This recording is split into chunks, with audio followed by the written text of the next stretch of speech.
What is up, everybody, and welcome back to a long-awaited episode of Tattoo Critiques. I know it's been a while, but I'm excited to get back into this, so let's not waste any more time and get right into the critiques.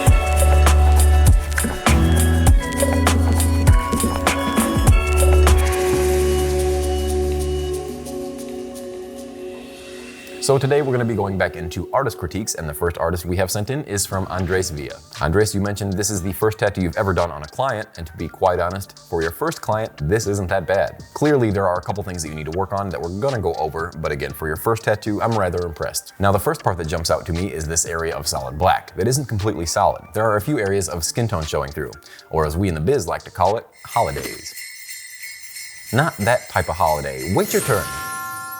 I just mean areas that are supposed to be filled in, but they're not. The most obvious place is in his arm, right? We're gonna call it his arm.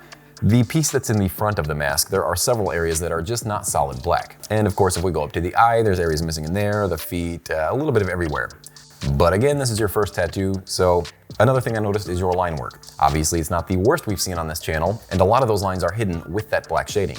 Now, how I can tell that you need to tighten up those lines are the areas of skin tone left behind. It's just not as consistent as it should be all the way through. It's not the same thickness as it is around his head, as it is his shoes and arm. And if you look closely, you've got some jagged edges on those lines where they're running parallel. Remember, you have to be confident in pulling your lines from the very start all the way through to the very end. If you don't, you're gonna see these little start and stop marks throughout this whole tattoo. The outlines around the red in the background could have been a lot thinner just to make them stand apart from Ghostface himself. But overall, again, I'm pretty happy with this being your first tattoo, although there are a lot of improvements that you do need to make, and I'm excited to see your work in the future. So thank you so much, Andres, for sending it in and letting me talk about it. All right, this next tattoo sent in is from Dexter out of Brooklyn, New York. And Dexter, you sent in this Tony Soprano tattoo that you mentioned you used a 1-round liner for the entire piece. Now, I'm not opposed to using one size of needle for an entire tattoo, but if you're able to use other sizes to help you along the way, then I would suggest just that. For example, in this tattoo, I probably would have used a mag for the background just to give it a nice soft shade, in contrast with that nice texture effect that you've got in Tony Soprano's face himself. Or vice versa, you could have used a soft mag to get some really soft facial tones and used that stippling effect for the background just to set them apart. With a liner, you can achieve some very hard creases and good shadows, but I think you're only hurting yourself when not using a mag when it comes to forehead shades, cheek shades, and all those softer areas. The face itself really isn't too bad. You've got all the shading in the right spots. I would have just liked to seen it with a softer shade. Now, when it comes to smoke is very tricky and very difficult to achieve when it comes to tattooing. Again, you've got all the shades in the right spots, but I don't think this really comes across as smoke. If you're gonna tattoo smoke, you really have to take your time and nail it, because anything else just falls short. Also, I think maybe using a little bit of white in that smoke would have just set that smoke off from Tony Soprano's face. I probably wouldn't have put any white in Tony's face. Another thing I noticed, if we look to the right side of that background shade, what the hell is a shade? Shade it up! Another thing is, if we look to the right of this tattoo, where that line comes up, you can clearly see the line that is making that shape, and you didn't really shade soft enough to hide that line. The left side, you did a much better job. I can still see the line, but the right side, I can see that a lot more, and I think you could have tapered that off a lot sooner. All right, I've pulled up the reference so I can give you a little bit better critique. In this original reference, it is very dark, and I don't know if that's one I would have used for this particular piece, or if that's one that I would have pulled away from those black shadows to try and set it apart from that triangle.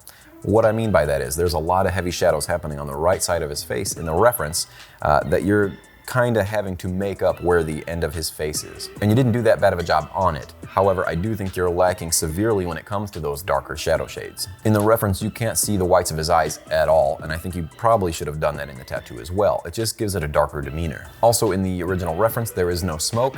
It's one of those things that I probably would have left out. Or again, I would have just really taken my time and made sure I nailed that smoke and I had a really great piece of smoke in the reference before I started the tattoo. But again, I probably would have just left it out to begin with. When it comes to the left side of his face where you have this ear, you've got a little bit of shading on the ear that kind of blends in with the background as well. When we're looking at the reference, there really isn't that much shades happening, and it sets off from the background quite a bit. I probably would have left that ear with no shading or very minimal and had that background just a bit darker to kind of make him sink into that shape. Again, I probably wouldn't have used any whites in his face, and if I were to have used any whites in this tattoo at all, it probably would have just been in the cigar and the lapel of his shirt. Because when it comes to the whites, especially in the forehead, that's just gonna disappear and it's not gonna do anything in the long run. The thing that really makes this reference is those dark, deep shadows that this tattoo is really lacking on. And again, you've got these heavy shadows on the right side of the face, especially on that cheek. So those shadows are also going to carry up through the eyes. You're not really going to see much of that, the whites of the eyes behind that smoke. So Dexter, I do think you're able to go back into this tattoo and add a few more of those shades just to accentuate some of those features to make it look a bit more like Tony Soprano. But thank you so much for sending that in and letting me take a look. All right, the next tattoo sent in is from Ashley Evans. Ashley, you sent in this really rad skull with these pretty dope sunglasses on. You mentioned there's not a lot of people around you to critique your work, and that's unfortunate. I think it's pretty crucial to have people around you almost at all times to let you know how they feel about your work. Good, bad, and indifferent. However, that's what I'm here for. The lines on this tattoo are pretty solid. I don't really have a bad thing to say about them. There might be a little wonky spot here and there, but for the most part, these are laid down pretty well. And even the shading itself is pretty solid. I think you've got all the shades right where they need to be, except when it comes up to that brain. It's hard to see what exactly is going on in the brain because I think the glare is kind of cutting into it a bit. However, I probably would have made that brain pop a little bit more. And what I mean by that is either use some darker purples in those shadows or just use some hot pinks with some lighter pink to make it kind of look wet. I do love the color in the blenders, the glasses. I think that's pretty cool, and obviously I think that's the part that pops most about this tattoo. I don't know how these glasses are staying up. He's got no ears. Now the skull does look a little slender, and I do think that's because of where it's sitting on the body. You probably had this skull drawn out on paper and it was a bit wider, so I maybe would have made this skull a bit smaller on the leg. But again, it's probably just appearing that way because of the size and where it's at on the body. But Ashley, this is a really cool tattoo overall. The only thing I could really say is if you are going over those lines in the top, maybe don't. But thank you so much for sending that in and letting me talk about it. All right, the next tattoo is sent in from Lucas. And Lucas, you sent in this tattoo of a girl's face. You also mentioned that you used a liner for the entirety of the face, but you used a mag for the hair. Now, upon first inspection, I can tell that you used the liner for the entire face. Now, as we spoke about earlier, I think it's important to use mags when they are needed. You can definitely accomplish and finish a great looking tattoo with nothing but a liner, but it does take a lot of time and effort. In this particular case, I know I would have used a mag shader for those cheeks, nose, the forehead, all those areas in there. Granted, that's just my style. I don't know if you wanted more of a stipple look, but to me, I probably would have rather chose to have those smooth shades rather than it looking like lots of dots everywhere. When we look at the reference, she does have a lot of freckles, and those could be done with a liner, sure, or even a round shader. But again, you want that contrast of smooth shades so you can tell that they are freckles and not just another stipple. And you did mention that you use a mag for the hair.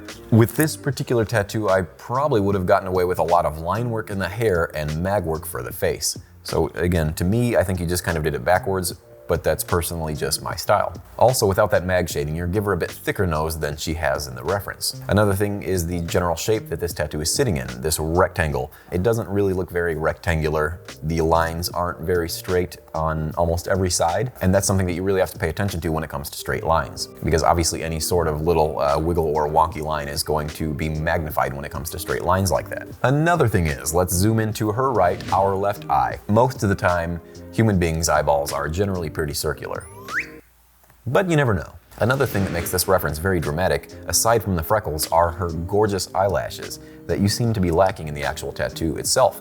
It does seem like you attempted to put some in, but when we look back at the reference, those things are black and they stand out quite a bit. The same thing with the makeup around her eyes. It really doesn't look like she's wearing really any makeup in the tattoo, but as we can tell when we look at the reference that she does have some makeup on.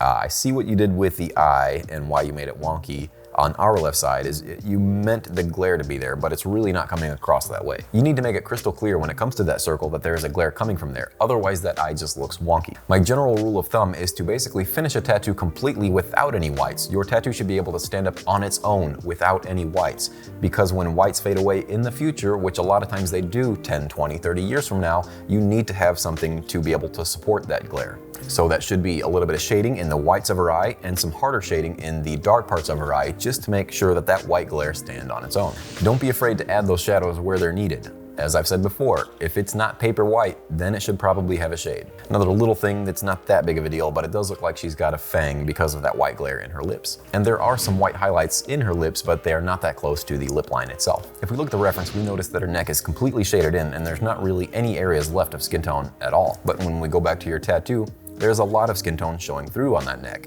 making it seem like the face is falling on the same plane as that neck. You did mention in your email that you aren't a huge fan of Magnum needles. Well, get used to them, because if you're going to want to pull off super soft shades like this tattoo needs, you're gonna need those in your toolbox. I do think you bit off a bit more than you could chew with this reference, as there is a lot going on here, especially when it comes to those freckles. My suggestion to you would be to kind of tone it back a bit, maybe work on something a little more your pace, like a realistic rose, or even a face that doesn't have near as many freckles, and really focus on using those Magnum shaders, because in a tattoo like this, it's only gonna help you. This is a very tricky reference to pull off, especially if it is only your third realistic tattoo. But keep working at it and send me some of those tattoos in the future, because I'd love to see them. Thank you so much, Lucas, for sending that in. All right, the next tattoo sent in is from James out of Denver, Colorado. And James, you sent in this sketchy style elephant tattoo. Right off the bat, I love this tattoo. I think it's very original, and you're probably not gonna find one like it out in the wild. You've got some bold, thicker outlines in this tattoo that help keep it grounded, as well as some thinner, wispier lines that help give it some nice texture. I also like the way that you applied the red in the background, how it almost looks like a crayon. And I mean that in a good way, because this design as a whole kind of looks like a piece of art that you'd see if you were flipping through a great artist's sketchbook. And maybe that's a personal preference, but I like looking through an artist's sketchbook and seeing the way that they formed those designs and how they built them out. It's almost like a behind-the-scenes look on their process, and you can tell that they're not trying to be perfect, but it works out so well. This is a nice breath of fresh air. You could almost say the imperfections in this tattoo make it perfect. And I absolutely love this purplish spiral that you have in the background. It still looks like it's a stencil. And you know what? Ryan, go ahead and keep this one up, because this is probably my favorite tattoo of the day. I think you executed this thing exactly how it needed to be executed, and I wouldn't change a thing. I think you've got a really unique style here, and I would keep pushing with that. You clearly know what you're doing, and this thing is super cool. So congratulations once again on being my favorite this week. All right, guys, don't go anywhere just yet. I want to talk about a featured artist who I think you all should be following, and that is Kindamo Tattoo out of Switzerland. This guy's tattoos are unreal, and they look like they heal even better than when they were first applied. Don't know how that's possible, but he does it. I love going through his gallery because they aren't desaturated black and white tattoo photos. You can tell that a lot of these tattoos were done in one sitting, mainly because the redness is still there, which I love seeing in fresh tattoo photos. You can actually tell that it's a tattoo. Not only are his portrait work and realism tattoos done exceptionally well, what I almost find more impressive are the areas that he doesn't tattoo, but rather leave open with skin tone. And like I said in the first critique, the areas that you leave open are just as important as the areas you tattoo. And his are crisp. I could scroll and scroll and scroll for days, and it just puts a smile on my face. And these pieces are not small by any stretch. He's doing full back pieces, full arms, full legs, and they're just so impressive. So please head on over to his page, give him a follow, and let him know I sent you. One more thing, if you guys could please go check out our podcast right here. We're gonna be talking to artists from all over the world, and not just artists, but just some really cool people in general. Hopefully learn some cool stuff along the way. But until then, see y'all next week.